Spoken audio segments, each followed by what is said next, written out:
ഇൽമും സിയാദത്തും ഒരുപോലെ മേളിച്ച മഹാനാണ് ബഹുമാനപ്പെട്ട താജുൽ ഉലമാ ഖദ്ദസല്ലാഹു സിർറഹുൽ അസീസ്.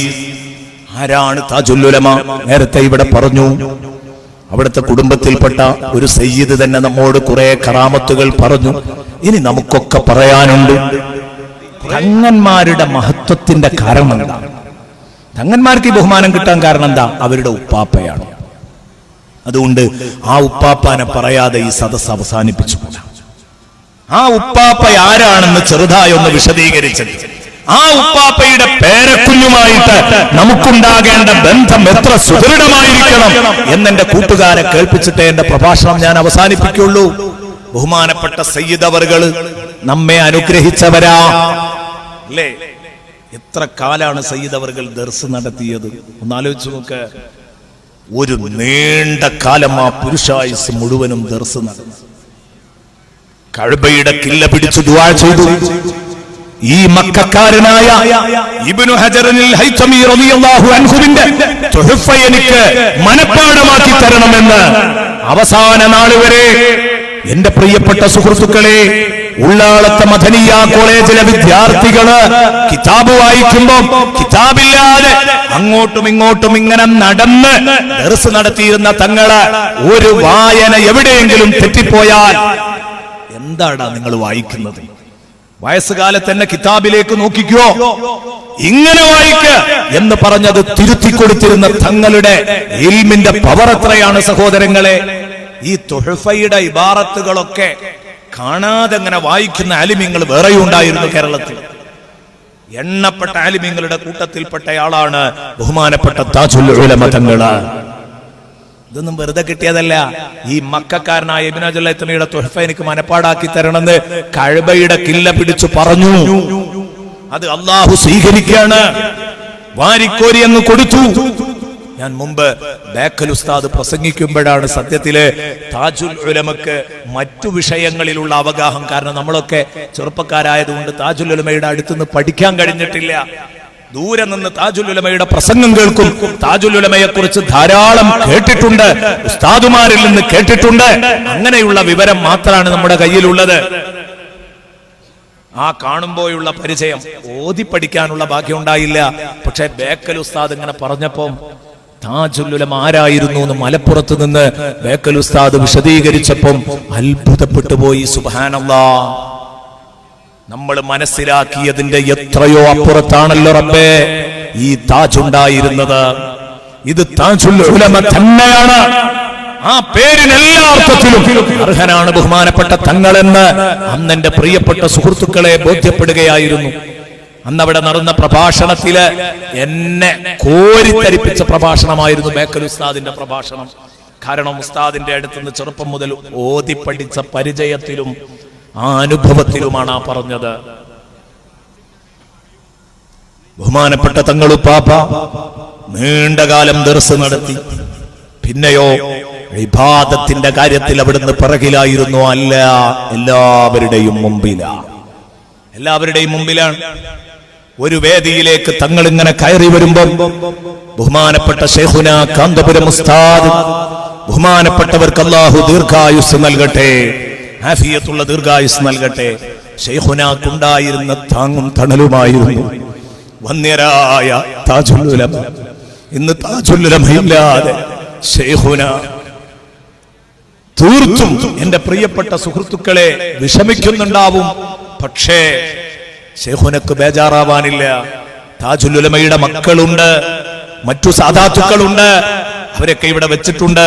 താജുൽ ഉലമയുടെ ആ ആത്മീയ നിയന്ത്രണം ഇപ്പോഴും ഉണ്ടായിക്കൊണ്ടിരിക്കും. ഇത് വിശ്വസിക്കുന്നവരല്ലേ നമ്മൾ. അതുകൊണ്ട് ബേജാറാകാനൊന്നുമില്ല. ഒരു സദസ്സിലേക്ക് ഇങ്ങനെ കയറി വരുമ്പം ഉസ്താദ് കണ്ണിൽ വെള്ളം നിറച്ചുകൊണ്ട് പറഞ്ഞു, 90ഓളം വയസ്സ് പ്രായമുള്ള സമയം ഉസ്താദ് പറഞ്ഞു, പടച്ചോനെ, ഞങ്ങളെ നേതാവ് താജുൽ ഉലമ വരുന്നുണ്ട്, അല്ലാഹുവേ നീ ആഫിയത്തുള്ള ദീർഘായുസ് കൊടുക്കണേ എന്ന് ദുആ ചെയ്തപ്പം സദസ്സിലേക്ക് കയറി വന്ന് സ്റ്റേജിലേക്ക് കയറിയ ഉടനെ പറഞ്ഞു, മതിയേപ്പി, നിങ്ങൾ ദ്വാരന്ന് എന്നെ ഇവിടെ എത്തിച്ചു, ഇനി മതി, നിർത്തിക്കാളി ദുആ. കുറെ കാലായില്ലേ നിങ്ങൾ ദ്വാരന്ന് എന്നെ ഇവിടെ എത്തിച്ചു, ഇനി മതി, ഇനി കൂടുതൽ കാലം ജീവിക്കണം എന്ന് മോഹമൊന്നുമില്ല. എന്നിട്ട് പിന്നെ അവിടുന്ന് ദുആ കഴിഞ്ഞിട്ടൊരു പ്രഭാഷണം, ഞാൻ അവസാനം കേട്ട പ്രഭാഷണം അതാണ്. ഒരു പ്രഭാഷണം നടത്തുന്നു. ഞാനത് കേട്ടത് എവിടെയാണെന്ന് എനിക്ക് ഓർമ്മയില്ല, റേഡിയോയിലൂടെയാണ്, ക്ലാസ് റൂമിലൂടെയാണ് ആ പ്രഭാഷണം കേട്ടത്. അവിടുന്ന് പറഞ്ഞു, മക്കളെ, എന്റെ കയ്യിൽ എന്താ ഉള്ളത്? ഇപ്പൊ എനിക്ക് ദീർഘായുസിന് വേണ്ടി ദുആ ചെയ്തു. എന്റെ ഉപ്പാപ്പക്കല്ല കൊടുത്തത് ആകെ 63 വയസ്സാണ്. 63 വയസ്സാണ് എന്റെ ഉപ്പാപ്പ, ലോകത്തിന്റെ നേതാവ് അഷ്റഫുൽ ഖൽഖ് ത്വഹ റസൂലുള്ളാഹിക്ക് അല്ലാഹു കൊടുത്തത്. ഇങ്ങനെയാണ് കൊടുത്തതെങ്കിൽ ആ 63 വയസ്സുകൊണ്ട് ലോകത്ത് എത്ര കാലം ജീവിച്ചാലും നേടിയെടുക്കാൻ പറ്റാത്ത മുഴുവൻ ലാഭങ്ങളും നേട്ടങ്ങളും ഉണ്ടാക്കിയിട്ടാണ് ഉപ്പാപ്പ ലോകത്തോട് വിട പറഞ്ഞത്. അതായത് സയ്യിദുനാ റസൂലുള്ളാഹി. ഉറപ്പല്ലേ? 1000 കൊല്ലം ജീവിച്ച ആദം നബി അലൈഹിസ്സലാമിനേക്കാൾ മുമ്പിലല്ലേ? ആദം നബിയെക്കാളും ഉന്നതരല്ലേ ബഹുമാനപ്പെട്ട ഷഫീഉനാ റസൂലുള്ളാഹി? 63 കൊല്ലം കൊണ്ട് എല്ലാം നേടിയെടുത്തു. 63ന്റെ ഇപ്പുറത്ത് എത്ര കിട്ടിയാലും ലാഭാണടാ. തങ്ങൾ പാപ്പന്റെ ആ ഒരു വർത്താനത്തിന്റെ ശൈലി, 63ന്റെ ഇപ്പുറത്തേക്ക് എത്ര കിട്ടിയാലും ലാഭാണടാ. ഞാനിപ്പോ 90ഓളായി എന്ന് പറഞ്ഞിട്ട് പിന്നെ ബഹുമാനപ്പെട്ട തങ്ങളുപ്പാപ്പ പറയാണ്, എന്താണ് ഈ ഭൂമിക്ക് കനവും വെച്ച് കുറെ കാലം ഇവിടെ കൂടിയിട്ട് എന്താ ഞാനൊക്കെ ചെയ്തത്? തങ്ങൾ വളരെ വിനയം പ്രകടിപ്പിച്ചുകൊണ്ട് ചോദിക്കുകയാണ്. നമുക്കറിയാം, തങ്ങൾ ചെറുപ്പത്തിലെ മുദർരിസായിട്ടുണ്ട്. തങ്ങളുടെ ബീവി, എന്റെ പ്രിയപ്പെട്ട സുഹൃത്തുക്കളെ, അവിടുന്ന് വളരെ അത്ഭുതകരമായ ഒരു സംഭവമായിരുന്നു. അരീക്കോട് ഒരു തവണ വന്നപ്പം തങ്ങൾ പറഞ്ഞത് ഞാൻ ഓർക്കുന്നു. ബീവി വഫാത്തായ ഉടനെ അവിടുന്ന് പറഞ്ഞു, ബീവി എന്റെ ഭാര്യ മാത്രമായിരുന്നില്ല, അവരെന്റെ ശൈഖത്തും കൂടെ ആയിരുന്നു. പറയാൻ ഇത്ര വലിയ ഇൽമുള്ള ഒരു തങ്ങൾ ധൈര്യം കാണിച്ചിട്ടുണ്ടെങ്കിൽ ആ ഉമ്മാമയെ നമ്മൾ തിരിച്ചറിഞ്ഞിട്ടില്ലല്ലോ സഹോദരങ്ങളെ. നമ്മൾ മനസ്സിലാക്കണം, ആ ഉമ്മയുടെ പവർ എത്രയാണ്. എന്റെ പ്രിയപ്പെട്ട സഹോദരങ്ങളെ, ആ ഉമ്മയും ഉപ്പയുമാണ് അവിടുത്തെ മക്കൾക്കുള്ള കരുത്ത്. അവരിവിടെ തന്നെ ഇതിന്റെ പരിസരത്ത് തന്നെ കിടക്കുകയാണ്. അല്ലാഹുവേ, അവരുടെ 2 പേരുടെയും ബർക്കത്തുകൊണ്ട് സാധുക്കളായ ഞങ്ങളുടെ എല്ലാവരുടെയും മുറാദുകൾ നീ ഹാസിലാക്കി തരണേ അല്ലാഹ്. ദുനിയാവിലെ മുറാദ് മാത്രമല്ല, അത് 2 കാശിന്റെ 4 കാശിന്റെ മുറാദുകളാ ദുനിയാവിൽ ഞങ്ങൾക്കുള്ളത്. പടച്ചവനെ, അവരുടെ ബർക്കത്തുകൊണ്ട് ഞങ്ങളെ ആഖിറം നീ നന്നാക്കി തരണേ അല്ലാഹ്. ഞങ്ങളെ ആഖിറം നീ നന്നാക്കി തരണേ അല്ലാഹ്. എത്രയോ സഹോദരങ്ങള് അങ്ങകലെ നിന്ന് മലപ്പുറം ജില്ലയിൽ നിന്ന് ഈ സദസ്സിൽ വന്നിരിക്കുന്ന സുഹൃത്തുക്കളെ ഞാൻ കാണുന്നുണ്ട്. എന്തിനാണ് ഇത്രയും ദൂരം താണ്ടി ഇവരിവിടെ എത്തിയത്? എന്തിനാണ് എന്റെ സുഹൃത്തുക്കൾ വന്നത്? ഈ താജുൽ ഉലമയുടെ പൊരുത്തം തേടി വന്നതാണ്. അവരുടെ പൊരുത്തം തേടി വന്നതാണ്. അതെ, അല്ലാഹു റബ്ബുൽ ഇസ്സത്ത് അവരെ ആദരിച്ചിട്ടുണ്ടെന്ന തിരിച്ചറിവിലാണ് എന്റെ പ്രിയപ്പെട്ട സുഹൃത്തുക്കളെ ആളുകള് അന്ന് വഫാത്തിന്റെ ദിവസം എട്ടിക്കുളത്തേക്ക് ഒഴുകിയത് എത്ര ലക്ഷങ്ങളാണ്. അവസാനം ഇപ്പോഴും ഞാൻ ചിന്തിക്കുന്ന, ബഹുമാനപ്പെട്ടവരുടെ പുത്രൻ വന്നിട്ട്, ബഹുമാനപ്പെട്ട തങ്ങളവറുകൾ വന്നിട്ട് ഇനി കാണിച്ചു കൊടുക്കാൻ സാധ്യമല്ല, നിങ്ങൾ ഞങ്ങളോട് പൊരുത്തപ്പെടണം എന്ന് പറഞ്ഞ ആ സമയം എല്ലാവരെയും മുറ്റത്ത് വരെ 17 കിലോമീറ്റർ നടന്ന് താണ്ടി വന്ന പാവങ്ങളോട് അവിടെ വെച്ചത് പറയേണ്ടി വന്നത് ഒരു നിർബന്ധിത സാഹചര്യത്തിലാണ്. കാരണം ഇത് തീർത്തു കാണിച്ചു കൊടുക്കാൻ കഴിയില്ല, സമയം വൈകുന്നു. അൽഹംദുലില്ലാഹ്, എന്റെ ജീവിതത്തില് ഞാൻ തങ്ങളുപ്പാപ്പയുമായിട്ട് അടുത്ത ഒരു നിമിഷം ഇതിൽ പ്രഭാഷണം നടത്തുമ്പോ പറയാതിരിക്കാൻ വയ്യ. ഞാൻ ആദ്യമായി തങ്ങളുപ്പാപ്പയുമായി അടുക്കാൻ എനിക്കൊരു അവസരം കിട്ടിയത് കൊടുവള്ളിയില് റമദാൻ പ്രഭാഷണം നടത്തിക്കൊണ്ടിരിക്കുമ്പോഴാണ്. അവിടെ തങ്ങളുപ്പാപ്പ കയറി വന്ന് ദുആ ചെയ്യാൻ വേണ്ടി ബഹുമാനപ്പെട്ടവർ വന്നിട്ട് ഏകദേശം 3/4 മണിക്കൂർ സമയം പ്രഭാഷണം കേട്ട് സദസ്സിലിരുന്നു. ഞാൻ പെട്ടെന്ന് വേദി ഒഴിച്ചു കൊടുത്തപ്പം, അല്ല പ്രസംഗിക്കൂ, ഞാനൊന്ന് കേൾക്കട്ടെ എന്ന് പറഞ്ഞു. സുബ്ഹാനല്ലാഹ്, അന്ന് സത്യത്തിൽ വല്ലാതെ ബേജാറായിട്ടുണ്ട്. 3/4 മണിക്കൂർ സമയം പ്രസംഗം കേട്ടു. പിന്നീട് ദുആ ചെയ്ത് അന്ന് പിരിയുകയാണ്. തങ്ങളെ അടുത്തൊന്ന് പോയി ജസ്റ്റ് ഒന്ന് കൈപിടിച്ചു മുത്തി എന്നല്ലാതെ എനിക്കൊരു വാക്ക് പോലും പറയാനുള്ള ധൈര്യമില്ലായിരുന്നു. താജുൽ ഉലമയോട് എനിക്ക് തുറന്നൊന്ന് സംസാരിക്കാനുള്ള ധൈര്യം വന്നില്ലായിരുന്നു. അതാണ് സത്യം. അങ്ങനെ ഇരിക്കുമ്പോഴാണ് ചെറുവാടിയിലെ നമ്മുടെ ഏറ്റവും വലിയ പരിപാടി ഈ വർഷവും വരാൻ പോകുന്നു. അത് തങ്ങളുപ്പാപ്പ വന്ന് അനുഗ്രഹിച്ച സദസ്സാണ്. ഞാൻ വിശ്വസിക്കുന്നു അതിന്റെ വലിപ്പം അത് തന്നെയായിരിക്കും. കഴിഞ്ഞ വർഷം 7500ഓളം ആളുകൾ ദിനം പ്രതി 10 ദിവസത്തെ പ്രഭാഷണം 9ാം വർഷത്തിലേക്ക് കടക്കുന്നു. ഇൻഷാ അല്ലാഹ് അടുത്ത കൊല്ലം 10ാം വാർഷികത്തിലേക്ക് പോവുകയാണ്. ഒരൊറ്റ സ്റ്റേഡിയത്തിൽ എല്ലാ കൊല്ലവും 10 ദിവസം ഏതെങ്കിലും ഒരു സൂറ വിശദീകരിക്കും. സൂറത്തു യാസീൻ വിശദീകരിച്ചുകൊണ്ട് സംസാരിക്കുന്ന ഫസ്റ്റ് കൊല്ലത്തെ ആ സദസ്സിലേക്ക് തങ്ങളുപ്പാപ്പ കയറി വന്നപ്പം ഞാൻ പറഞ്ഞു, നമ്മുടെ നേതാവ് താജുൽ ഉലമ വരുന്നുണ്ട്. തങ്ങളുപ്പാപ്പനെ ഒരു സെക്കൻഡ് പോലും ഇവിടെ ഇരുത്തുന്നത് ശരിയല്ല. അതുകൊണ്ട് ഞാൻ എന്റെ പ്രഭാഷണം അവസാനിപ്പിക്കുകയാണ് എന്ന് പറഞ്ഞ് ഞാൻ വന്നിരുന്നപ്പം ഞാൻ പ്രസംഗം കേൾക്കാൻ വന്നതാണ്. പ്രസംഗിക്കൂ, ദ്വാരക്കാനാകുമ്പോ ഞാൻ പറയാന്ന് പറഞ്ഞു. ഞാൻ പ്രസംഗിച്ചു. പിന്നെ അവിടെ നിന്ന് അങ്ങോട്ട് പ്രസംഗിച്ചത് ഞാൻ സത്യത്തിൽ പേടിച്ചാണ്. കാരണം പ്രസംഗം കേൾക്കാൻ അതാരാണ് ഇവിടെ ഇരിക്കുന്നത്? ഇബ്നു ഹജർ റളിയല്ലാഹു അൻഹുവിന്റെ തുഹ്ഫ 10 ജുസ്ഉം അങ്ങോട്ടും ഇങ്ങോട്ടും കൈകാര്യം ചെയ്യാൻ ഒരു പ്രയാസവുമില്ലാത്ത ലാഘവത്തോടെ കൈകാര്യം ചെയ്യാൻ കഴിയുന്ന ഒരു വലിയ ആലിം, വലിയ തങ്ങള് അവരുടെ മുമ്പിലിരുന്ന് നമ്മുടെ എല്ലാമാണ് അവരുടെ മുമ്പിലിരുന്നിട്ട് പ്രസംഗിക്കുമ്പോൾ സ്വാഭാവികമായും ബേജാറുണ്ടാവും. ഞാൻ അന്ന് അവസരോചിതം ഇബ്നു ഹജർ റളിയല്ലാഹു അൻഹുവിന്റെ തുഹ്ഫയിൽ നിന്ന് ഒരു ഭാഗം എനിക്ക് ഉദ്ധരിക്കേണ്ടിയിരുന്നു. പ്രവാചകന്മാരുടെ ബോഡികൾ, അവരുടെ തിരുശരീരങ്ങള്, ആ തിരുശരീരം ഒരിക്കലും ഒരു മുസ്ലിമായ മനുഷ്യൻ പട്ടിണി കിടന്ന് മരിക്കുകയാണെങ്കിൽ, തുഹ്ഫയിൽ കാണാം ഒരു മസ്അല, പട്ടിണി കിടന്ന് മരിക്കുകയാണ്, ഇപ്പോഴെന്തെങ്കിലും ഒന്ന് തിന്നില്ലെങ്കിൽ ഞാൻ മരിക്കും എന്നുറപ്പാണെങ്കിൽ വലഹു ബൽ അലൈഹി അഖ്ലു മയ്യിത്തിൻ, മയ്യിത്തിനെ തിന്നിട്ടെങ്കിലും ജീവൻ നിലനിർത്തണം. അതവന് ജായിസാണ്, അല്ല അവന് നിർബന്ധമാണ്. വലഹു ബൽ അലൈഹി അഖ്ലു മയ്യിത്തിൻ എന്ന് പറഞ്ഞിട്ട് പറഞ്ഞു വലഹു മുഹ്തറമാത്, മനുഷ്യന്റെ ആദരിക്കപ്പെടുന്ന മനുഷ്യന്റെ മയ്യത്താണെങ്കിൽ പോലും അയാളുടെ ശരീരം ഒരു കഷ്ണം വെട്ടി തിന്നാൽ എന്റെ ജീവൻ രക്ഷപ്പെടുമെങ്കിൽ അത് തിന്നണം. കാരണം ജീവിച്ചിരിക്കുന്നവന് മരിച്ചു കിടക്കുന്നവനേക്കാൾ പവറുണ്ട്. ഇവന്റെ ഹയാത്ത് രക്ഷിക്കേണ്ടതാണ്. അയാൾക്കിനി ബോഡി ഇല്ലെങ്കിൽ പ്രശ്നമില്ല, അയാളുടേത് ആത്മാവിനാണല്ലോ വില.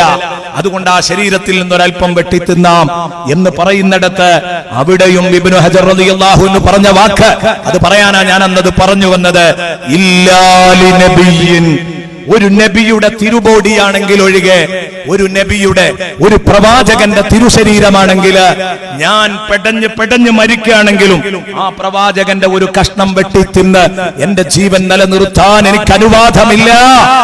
പ്രവാചകന്മാരുടെ ശരീരത്തിൽ തൊടാൻ പറ്റൂല. ബാക്കിയുള്ളവരുടേതൊക്കെ മണ്ണിലേക്ക് വെച്ചാൽ മണ്ണാകാതെ കിടക്കുന്ന ശരീരങ്ങൾ ഉണ്ടാവും. മണ്ണായിപ്പോയേക്കാം, ഉറപ്പില്ല മണ്ണാവൂല. അതേസമയം അമ്പിയാക്കളുടെ ശരീരം അനങ്ങൂല. അത് മുത്തുനബി പറഞ്ഞതാണ്, ഇന്നല്ലാഹ ഹറമ അലൽ അർളി അജ്സാദിൽ അംബിയ, അത് ദഹിക്കൂല എന്ന് നബി സല്ലല്ലാഹു അലൈഹി വസല്ലം തങ്ങൾ പറഞ്ഞതാണ്. അപ്പൊ അതുകൊണ്ട് മരണാനന്തരം വേറെ ഒരാൾക്ക് പരിണാമങ്ങൾക്ക് ശേഷം പോലും ഭക്ഷിക്കാൻ വിട്ടുകൊടുക്കില്ല എന്നാണ് അതിന്റെ അർത്ഥം എന്ന് അന്ന് ഞാൻ തുഹ്ഫയുടെ ഈ മസ്അല ഉദ്ധരിച്ചുകൊണ്ട് അന്ന് പറഞ്ഞിരുന്നു. അങ്ങനെ ഏകദേശം 1 മണിക്കൂറോളം ആ പ്രഭാഷണം കേട്ട് അവിടെ ഇരുന്നു. ഞാൻ ഇടക്കിടക്കൊന്ന് പിറകോട്ട് നോക്കൂ, എനിക്ക് ബേജാറാണ്, പേടിയാണ്. ഏതാവട്ടെ അവസാനം ദുആ ചെയ്തു. ഞങ്ങൾ ഭക്ഷണം കഴിക്കാൻ ഒരു വീട്ടിൽ പോയി. ആ ഭക്ഷണം കഴിച്ച വീട്ടിൽ നിന്ന് തങ്ങളുപ്പാപ്പ തന്റെ ഖാദിമിനോട് പറഞ്ഞു, ആ വയല് പറഞ്ഞ മുസ്ലിയാരുടെ സത്യം പറഞ്ഞാൽ മുട്ടും അടിക്കുന്നുണ്ട് തങ്ങളടുത്തേക്ക് പോയപ്പോ. കാരണം 1 മണിക്കൂർ മല പോലെയുള്ള ഒരു ആലിമ് എന്റെ പ്രഭാഷണം കേട്ടപ്പോ അതിലുള്ള തിരുത്തുകൾ പറയാനാണെന്നാണ് ഞാൻ മനസ്സിലാക്കിയത്. ആ ബേജാറിൽ പഠിച്ചോനെ എന്തൊക്കെ അബദ്ധ പറഞ്ഞെന്നറിയില്ല. തിരുത്തി തരുന്നതിൽ സന്തോഷമേ ഉള്ളൂ. പക്ഷെ എന്തൊക്കെ അബദ്ധ ഞാൻ പറഞ്ഞത്, എവിടെ നിന്നാണ് ആ കിതാബ് ഓതി പഠിച്ചത് എന്ന് ചോദിച്ചാൽ ഒരു കുരുത്തക്കേടാവോ എന്ന് പേടിച്ചിട്ട് ഞാൻ പേടിച്ച് ചെന്നപ്പോ എന്നോട് പറഞ്ഞു, ഖുർആനോദി വഅദ് പറയുന്നു. എനിക്ക് വല്ലാത്ത ഇഷ്ടം, എനിക്ക് വല്ലാത്ത സ്നേഹം തോന്നി, താല്പര്യമായി. അതാ വേണ്ടത്. പലപ്പോഴും സ്റ്റേജുകളിൽ കയറിയാൽ നമുക്കൊക്കെ അന്താരാഷ്ട്ര വർത്തമാനങ്ങളാണ്. അതാണ് വിഷയങ്ങള്. ഖുർആനിന്റെ ആയത്തും തിരുനബിയുടെ ഹദീസും അത് വായിച്ചുകൊണ്ട് വഅദ് പറയുന്നില്ല. കേട്ടപ്പോൾ എനിക്ക് സന്തോഷം തോന്നി. ഇവിടെ ഇരിക്കൂ, എന്റെ മടിയിലേക്ക് തലവച്ചിരിക്കൂ. എനിക്ക് വല്ലാത്ത പ്രയാസം തോന്നി. അവിടെ ഇരുത്തിച്ചു. ഞാൻ ആ ബെഡിലേക്ക് ഇങ്ങനെ തലവെച്ച് ഇങ്ങനെ ഇരുന്നു. ബഹുമാനപ്പെട്ടവർ മന്ത്രിച്ചു തന്നു. എന്നിട്ട് ബാഗ് തുറന്ന് ബാഗിൽ നിന്ന് ഒരു സംഖ്യ എടുത്ത് എനിക്ക് തന്നു. അത് ചെറിയ സംഖ്യയല്ല, വലിയ സംഖ്യ. വലിയ സംഖ്യയാതെന്നത്. ഞാൻ പറയുന്നു, എന്നാണോ അതെന്റെ കൈവശം വന്നത്, അതിന്റെ ശേഷം തിടുക്കം എന്താണ്, പ്രാരാബ്ധം എന്താണ്, പ്രയാസം എന്താണ് എന്നെന്റെ ജീവിതത്തിൽ ഞാൻ അറിഞ്ഞിട്ടേയില്ല. വല്ലാഹി ഞാനത് അറിഞ്ഞിട്ടില്ല. ഇപ്പോഴും എന്റെ കയ്യിലുണ്ട്. ഇപ്പൊ ഈ പ്രതിസന്ധി ഘട്ടത്തിൽ ഞാൻ എന്ത് ചെയ്യണമെന്ന് വരെ ആലോചിച്ചിട്ടുണ്ട്. അപ്പോഴും ആ പൈസയിൽ ഞാൻ തൊട്ടിട്ടില്ല. കാരണം എന്തുകൊണ്ട്? അതാണ് എന്റെ ഈ സലാമത്തിന് കാരണമെന്ന് ഞാൻ വിശ്വസിക്കാം. അവർ തന്ന ആ പൈസ എന്റെ പ്രിയപ്പെട്ട സുഹൃത്തുക്കളെ, ഞാൻ പറഞ്ഞു വരുന്നത്, ബറക്കത്തിന് വേണ്ടി തന്നത് ഒരു വലിയ സംഖ്യയായിരുന്നു. അല്ലാഹുവേ, അന്ന് ഞങ്ങളെ അനുഗ്രഹിച്ച താജുൽ ഉലമയുടെ ആണ്ടുദിനത്തിലാണ്, അവിടുത്തെ ഉറൂസ് മുബാറക്കിലാണ് ഞങ്ങളിപ്പോൾ ഉള്ളത്. ബഹുമാനപ്പെട്ടവരുടെ ബറക്കത്ത് കൊണ്ട് ഞങ്ങൾക്ക് നീ ഇൽമു വർദ്ധിപ്പിച്ചു തരണേ അല്ലാഹ്. ഞങ്ങൾക്ക് നീ ഇൽമു വർദ്ധിപ്പിച്ചു തരണേ അല്ലാഹ്. ഞങ്ങൾക്ക് തഖ്വ വർദ്ധിപ്പിച്ചു തരണേ അല്ലാഹ്. പടച്ചവനെ, ഞങ്ങൾക്ക് ഇഖ്ലാസ് വർദ്ധിപ്പിച്ചു തരണേ അല്ലാഹ്. അതൊക്കെയാണ് താജുൽ ഉലമയെ തവസ്സുലാക്കി നമുക്ക് ചോദിക്കാനുള്ളത്. അങ്ങനെയാണ് സത്യത്തിൽ അടുത്തത്. ആ അടുത്തത് കൊണ്ട് താജുൽ ഉലമയുടെ വഫാത്തിന്റെ വിവരം അറിഞ്ഞപ്പോ ഞാൻ വന്നിട്ട് കുറെ അകലെയാപ്പെട്ടത്. ഈ 17 കിലോമീറ്റർ ഫുള്ള് ക്യൂ തന്നെയാണ്. ഉസ്താദേ, പോകാൻ കഴിയൂല എന്ന് പറഞ്ഞു. ഞാൻ കാണാൻ കഴിയൂല എന്ന് ഉറപ്പിച്ചതാ. അപ്പോൾ ഒരു ചെറുപ്പക്കാരൻ ഇങ്ങനെ വന്നു. ഞാൻ മനസ്സിലാക്കുന്നത് അന്ന് ചെറുവാടിയിൽ നിന്നുണ്ടായ ആ ഒരു ആത്മബന്ധമായിരിക്കും അതിന് കാരണം. എനിക്ക് വല്ലാത്ത വിഷമം തോന്നിയിട്ട് ഞാൻ ഇങ്ങനെ പോകുമ്പോ എന്റെ ഉസ്താദുമാരൊക്കെ വഴിയിൽ നിൽക്കുന്നുണ്ട്. വല്ലാത്ത വിഷമം തോന്നിയ സമയമാണ്. ഞാൻ ഈ കൊണ്ടുപോകുന്ന ചെറുപ്പക്കാരനോട് പറഞ്ഞു, എന്റെ ഉസ്താദുമാരൊക്കെ വരിയിലുണ്ടല്ലോ, അതബ് കേടല്ലേ? അദ്ദേഹം പറഞ്ഞു, ഉസ്താദെ, അതൊന്നും പറഞ്ഞപ്പം നടക്കൂല, എനിക്ക് അവരെ കൊണ്ടുപോകാൻ പറ്റൂല, നിങ്ങളെ വേണമെങ്കിൽ ഞാൻ അങ്ങോട്ട് എത്തിച്ചേരാം. അങ്ങനെ ഞാൻ പോയി. അങ്ങനെ അവിടെ എത്തി 2-2.5 മണിക്കൂർ ഇന്ന് ആ വീട്ടിൽ ഇങ്ങനെ ചെന്നിരുന്നപ്പോ ഞാൻ ആലോചിച്ചു, ആ റൂമില് ഇരിക്കാൻ കഴിഞ്ഞു. താജുൽ ഉലമയെ കിടത്തിയതിന്റെ തൊട്ടടുത്തുള്ള റൂമില് ഓഫീസ് മുറിയിൽ ഇരിക്കാൻ സാധിച്ചു. ഒരുപാട് യാസീനുകൾ ഓതി, ഒരുപാട് ദിക്റുകൾ ചൊല്ലി. നമുക്ക് കിട്ടിയ വലിയൊരു ഭാഗ്യമായിരുന്നു. ഞാൻ പറയുന്നത്, നമ്മൾ ജീവിതകാലത്ത് അവരുമായി വെച്ച ഹൃദയബന്ധം അത് അല്ലാഹു വെറുതെയാക്കൂല. പലപ്പോഴും ഞാൻ പറയാറുണ്ട്, താജുൽ ഉലമയെ പറ്റി അനാവശ്യമായ കാര്യങ്ങൾ പറഞ്ഞ് പ്രചരിപ്പിക്കുന്നവരോട് ഇത്രയും സമയം നമ്മൾ അവിടെ ഇരുന്നപ്പോൾ നമ്മൾ അത് കണ്ടിട്ടില്ല. വളരെ നല്ല അന്ത്യം, ഏറ്റവും നല്ല ഖാത്തിമത്ത് ബഹുമാനപ്പെട്ടവർക്ക് ലഭിക്കുകയാണ്. അവസാനമായി പടച്ച റബ്ബ് എന്ന ചിന്തയില് ദിവസങ്ങളോളം ഒഴുകി മരിക്കാനുള്ള ഒരു അവസരം ഒരു മനുഷ്യന് ലഭിക്കുക എന്ന് പറയുന്നത് ചെറിയ ഭാഗ്യമല്ല സഹോദരങ്ങളെ.